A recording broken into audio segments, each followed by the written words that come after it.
Well, you've opened your hood for the first time since COVID ended, and after checking the dipstick, you've determined that after a couple of 3 years, you probably ought to change that oil.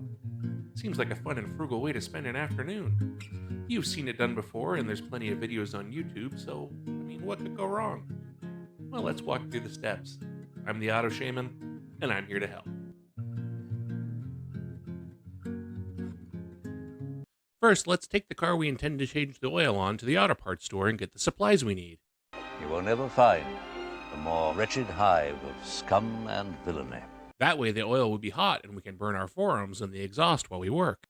Seek guidance from the ever-helpful counter staff. Make, model, and year.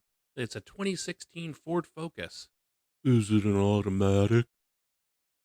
Yes. Does it have AC? Yes. 4-wheel drive or 2-wheel drive? Did they even make a 4-wheel drive? It's 2-wheel drive. Is it a 2016 or a 2016 and a half? A half model year?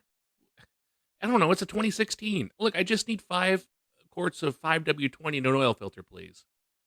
Okay, that'll be $48. Good Lord, $48? Now that we have all the supplies we need, let's return home and lift the vehicle in a safe fashion. Paw through your tools until you find the incorrect wrench. And again. Let's bring 2 with us this time. Now that the plug is rounded and loosed with vice grips, let's find an inappropriately small catch pen to collect the oil in. And another. Hurry! Quick! A roll of paper towels and a box of kitty litter later, we're ready for that oil filter. It should just loosen by hand. Like I said, it should just... Who put this thing on, Hercules? Is it glued on? What the heck? With our knuckles bandaged, we can now drive a screwdriver through it to get some torque in. Yes, there she goes. And screw on the new one. And screw on the new one.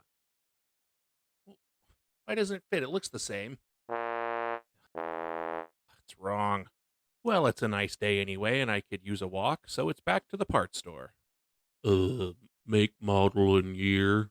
2016 and a half Ford Focus, 4-cylinder, 2.3-liter, automatic, AC, 2-wheel drive. Does it have power windows? Now, with the correct supplies in hand, it's once more into the breach. With the new filter installed, let's put the oil in the engine. Be sure to spill some even though we've used a funnel. Oh, bugger. With all the confusion in the oil filter, we forgot to put the drain plug back in before we installed the oil. I guess it's another walk back to the parts store. Make, model, and year. With the drain plug installed, and the new oil in the engine, we can struggle to read the dipstick with the clean engine oil on it.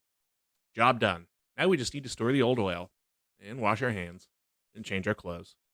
But we can go to bed knowing that we've cared for our car correctly. Great. Well, after we take this old oil back to the parts store for proper disposal. They're closed now. That's good. Nice job. You did it. Well, wasn't that fun? In all seriousness, changing your oil is not a hard job and something nearly anyone can likely accomplish. But when we examine the cost and the time, is it really worth doing at home? What have we really saved here? More importantly, what have we lost? A conventional oil change and mechanic is anywhere from $35 to $135, maybe $150 to $200 for a full-bore diesel engine. To do it at home, you can expect to pay $25 to $50. So cost-wise, depending on your rig, it's a push. But how much is it going to cost you if it all goes wrong? At best, a few quarts of oil and a walk to the parts store. At worst, an engine. Or maybe your transmission if you pull the wrong plug. Every one of the fumbles we went through before, I have personally managed. Given enough opportunities, even the most seasoned car professional will make a mistake in time. When will it be your turn? They don't call it Murphy's suggestion. When you take your oil change to a professional, what are you really buying? Well, for one, liability insurance. There's a common phrase in the automotive industry, last hands owns the car, which means in layman's terms, you break it, you bought it. If the fill plug comes out going down the highway and you cook your engine, guess who's on the hook? You, if you were the one who torqued it, and the shop if they were the one who did. Let me add a little further clarification. Go to a full-service auto repair facility. Do not, I repeat, do not go to the local quick change facility. Places like Jiffy Lube, Oil Can Henry's, Valvoline, and Grease Monkey are where engines go to die. I used to work at a shop that was the exact distance from a Jiffy Lube for your oil light to come on after leaving.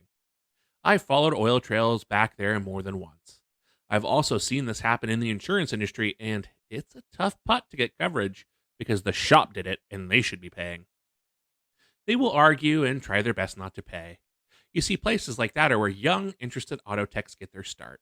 At best, a young person at tech school. At worst, a body pulled from labor ready.